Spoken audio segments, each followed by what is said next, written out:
Welcome to the channel. Subscribe and support us as we bring you epic sci-fi and HFY stories every week. The amphitheater descended in concentric rings around the central projection stage, carved from volcanic glass that seemed to absorb light rather than reflect it. Representatives from 47 species filled the seats, Valkyrie with their crystalline carapaces catching the overhead illumination. Dex diplomats hunched in their environment suits. Even a pair of Karathi observers, whose 4 eyes tracked every movement with predatory precision. This was the Galactic War College, humanity's newest admission into the ancient institution, and today was the final examination for advanced tactical studies. Admiral Threnax, a towering Valkyrie, whose decorations indicated service in 12 separate conflicts, stepped onto the stage. Her translator implant rendered her clicking speech into flawless galactic common. The scenario is siege warfare. Demonstrate the tactical doctrine of your species across any historical period. You will be evaluated on strategic thinking, resource management, and tactical innovation. She gestured to the holographic projection system. Who wishes to present first? A Karathi cadet rose immediately, confident and eager. The hologram flickered to life, showing a massive fortress world surrounded by orbital platforms. The siege of Carthon, 300 cycles ago. We deployed gravitational mines to destabilize the planet's rotation, forcing evacuation protocols. The fortress surrendered within 47 days, without a single boarding action. The display showed mathematical models, energy expenditure calculations, casualty projections, all remarkably low. The audience murmured approval. Clean, efficient, civilized. Next came a ex-engineer, demonstrating how their species had besieged an asteroid colony by simply cutting off fusion fuel deliveries. Economic warfare eliminates the need for violence.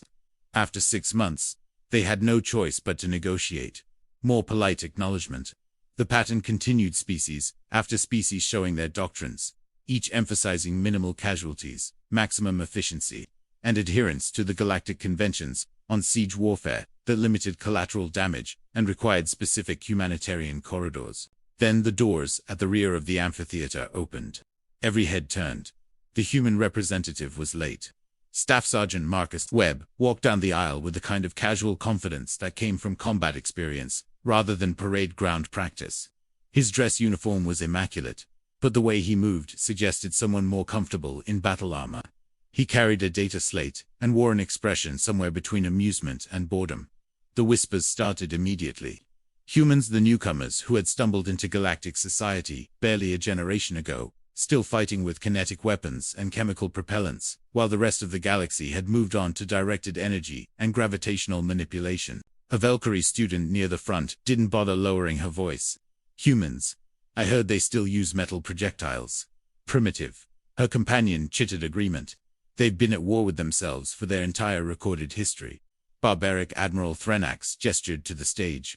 Sergeant Webb, since you've arrived, perhaps you'd care to present humanity's approach to siege warfare. Marcus stepped onto the platform, set down his data slate, and looked out at the assembled galactic elite.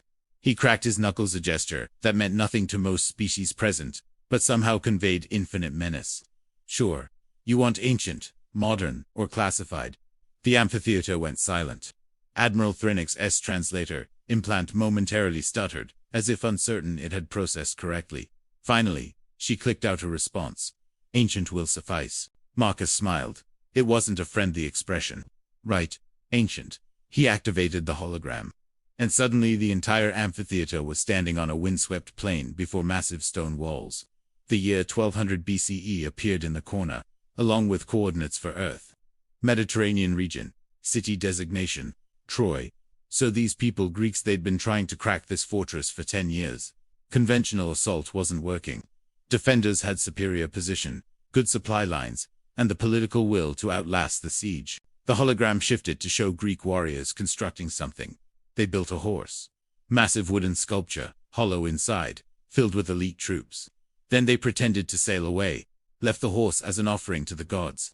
And the defenders, thinking they'd won, wheeled it inside their own walls. The Karathi cadet leaned forward. Night fell. Horse opened. Troops poured out, opened the gates from inside.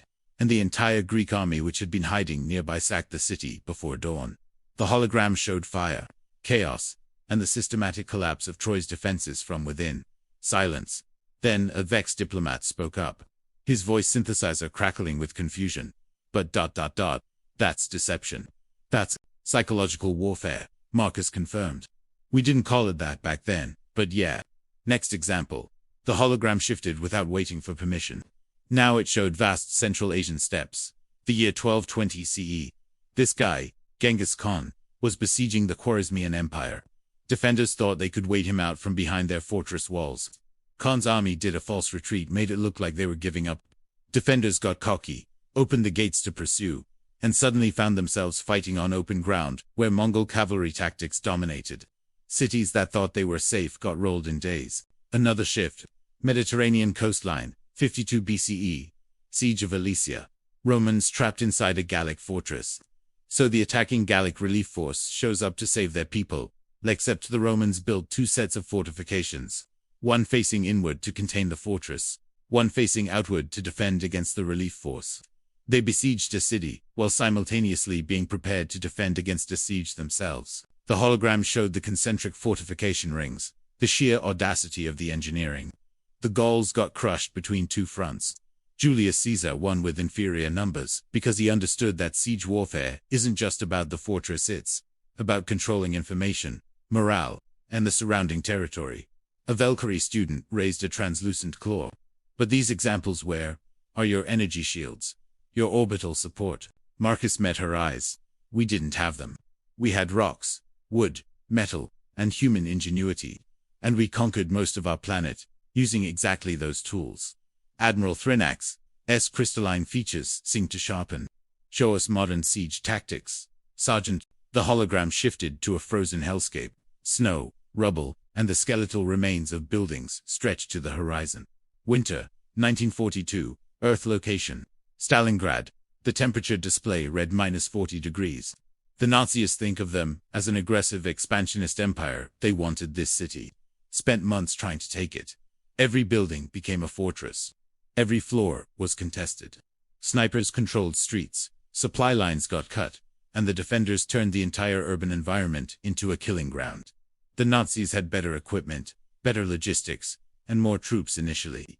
Didn't matter. The hologram showed close-quarters combat, soldiers fighting room to room, using rubble for cover, hunting each other through shattered buildings. Urban siege warfare is about patience, attrition, and breaking the enemy's will. Make every meter cost them. Make them fear the spaces between walls. The Nazis lost an entire army, over 1 million casualties, because they didn't understand that a city isn't a fortress you storm. It's a weapon you turn against your enemy. The scene shifted to dense jungle. Vietnam, 1965 to 1975. Different war, different siege mentality. You can't hold what you can't see. So defenders created tunnel networks, entire underground cities, and waged guerrilla campaigns that turned the jungle itself into an obstacle. Conventional forces tried to siege Viet Cong strongholds, found themselves unable to distinguish combatants from civilians, unable to secure territory after clearing it. The siege became eternal, everywhere and nowhere simultaneously. Forward, again. Urban Desert, 2004, Earth Fallujah, modern urban siege. This is what it looks like when you combine ancient tactical principles with current technology. Door-to-door, clearing drones for reconnaissance, precision strikes, psychological operations. Every house is a potential bunker. Every window is a firing position. You don't just take territory. You systematically dismantle the enemy's ability to resist, building by building, block by block. A Karathi general stood up, all four eyes wide. This level of ... the destruction is immense. The casualties must be high. Marcus agreed flatly. War is brutality. Siege warfare is brutality multiplied by patience. This is how you survive when your enemy won't negotiate. Admiral Threnak's voice carried a note that the translator rendered as unease. Sergeant Webb, I'm not certain we need to continue. You said I could present classified material. Marcus's expression went cold. You asked what humans know about siege warfare. Admiral, this is your final chance to decline that information. The amphitheater held its collective breath. Finally, Threnax gestured for him to continue. The hologram went black. When it returned, the date read 2091. Location, Mars Valles, Marineris settlement. This footage is restricted under UNSC Protocol 7. You asked. The view shifted to orbital perspective. A fleet of Earth vessels hung in space. blocky, and utilitarian compared to the elegant curves of galactic standard design. Then the drop pods launched thousands of them, raining down like meteor strikes. Mars colonists declared independence, fortified the canyon settlements, thought 3 billion kilometers from Earth would keep them safe. They were wrong. The pods hit atmosphere, became streaks of fire. Before they landed, the display showed EMP pulses washing across the Martian surface, every electronic defense system flickering and dying simultaneously. The pods impacted, and power-armored Marines deployed in perfect formation, their movements coordinated by AI tactical networks that processed battlefield data faster than biological thought. The hologram showed siege drones, swarms of them pouring through quantum-linked gates that bypassed physical defenses entirely. They mapped interior spaces, identified targets, transmitted real-time data back to command. Then came the mechs, 3-story war machines that treated fortress walls like suggestions. Defensive bunkers that should have held for months disappeared in seconds under AI-assisted targeting that calculated angles, trajectories, and strike sequences within human precision.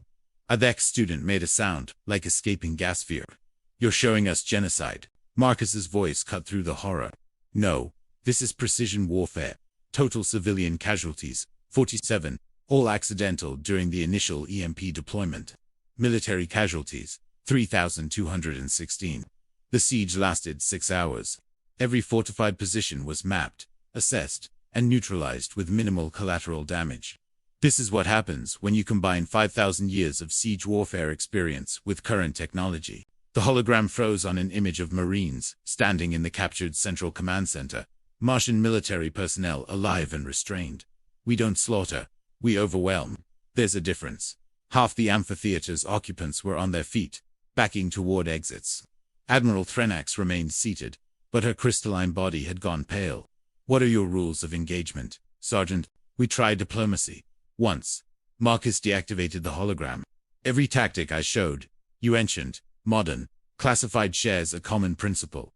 Siege warfare isn't about walls or weapons. It's about mindset.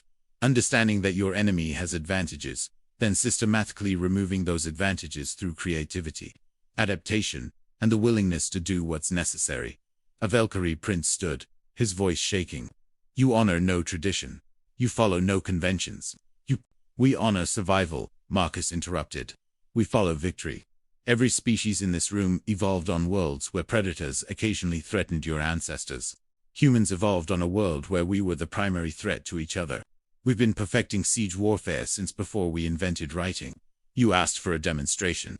This wasn't even comprehensive." The hologram activated again, this time showing the Earth's logo of the UNSC Black Division. "This is classified beyond classified. But since we're sharing ... a star map appeared, showing human expansion vectors, colony locations, and something else, defensive installations, on a scale that dwarfed anything currently in galactic space. Project Olympus. Siege defense network, designed to make Earth unsiegeable by any threat level, up to and including extinctional level events. Layered defense perimeters, automated response systems, and contingencies for scenarios we haven't even encountered yet." Marcus looked out at the stunned audience. "Humanity spent 10,000 years fighting ourselves and learning every possible way to attack and defend fortified positions. We learned from Troy, from Elysia, from Stalingrad, from Mars, and we kept improving. The galactic conventions on siege warfare, they're adorable. They assume everyone wants to minimize damage. Humans optimize for victory first, then minimize damage within that constraint." A Karathi student whispered to her companion, loud enough for the translator to catch. "We invited demons wearing uniforms." Marcus heard it. He smiled, that same dangerous expression from when he'd first taken the stage. "No, you invited humans into your academy. You wanted to see what we'd learned about war. Well, congratulations. Now you know. Final exam grade, complete." Admiral Threnax stood slowly. "Sergeant Webb, the exam was to demonstrate siege tactics, not terrify the assembled representatives of galactic civilization." "Admiral, with respect, if your definition of siege tactics doesn't include psychological dominance, you're not teaching tactics, you're teaching theory." Marcus picked up his data slate. "Humanity joined the Galactic War College because we wanted to learn your approaches to warfare. Turns out, you wanted to learn ours. Class dismissed." He walked out the same way he'd entered, casual, confident, utterly unbothered by the chaos rippling through the amphitheater behind him. Species who had fought wars for territorial disputes suddenly understood they'd been playing at combat while humanity had been perfecting it into an art form and a science simultaneously. The hologram remained active, frozen on that image of Earth's defensive network. Below it, text appeared in Galactic Common. Humanity, you wanted to learn. We taught. Admiral Thronax stared at the empty stage for a long moment. Then she turned to her aide, a young Valkyrie, who looked ready to molt from stress. Update the curriculum. We need to completely revise our siege warfare instruction. And get me a direct line to the human embassy. If this is what they call just the introduction, we need to know what comes next. The aide fled to comply. Thronax looked back at the hologram, at the defensive installations surrounding Earth, at the mathematical models predicting siege scenarios against threats that didn't yet exist.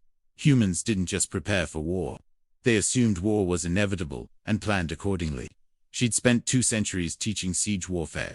In 30 minutes, a human sergeant had made her entire career feel like teaching children to play with blocks. The amphitheater slowly emptied, species gathering in shocked clusters, already composing reports for their homeworlds. The consensus was universal and terrifying. Humanity had been holding back. This demonstration engined wooden horses and classified orbital strikes was just surface-level understanding of a species that had made warfare their primary cultural export. Somewhere in the shadows of the emptying hall, Marcus Webb allowed himself a genuine smile. The exam was supposed to test tactical knowledge. He'd given them something better, a warning. The galaxy was ancient and wise. But humanity was young, violent, and had spent its entire existence learning one lesson very well: how to win when winning seemed impossible. The galaxy would adapt to this new reality. Or it wouldn't. Either way, humanity would be ready. They always were.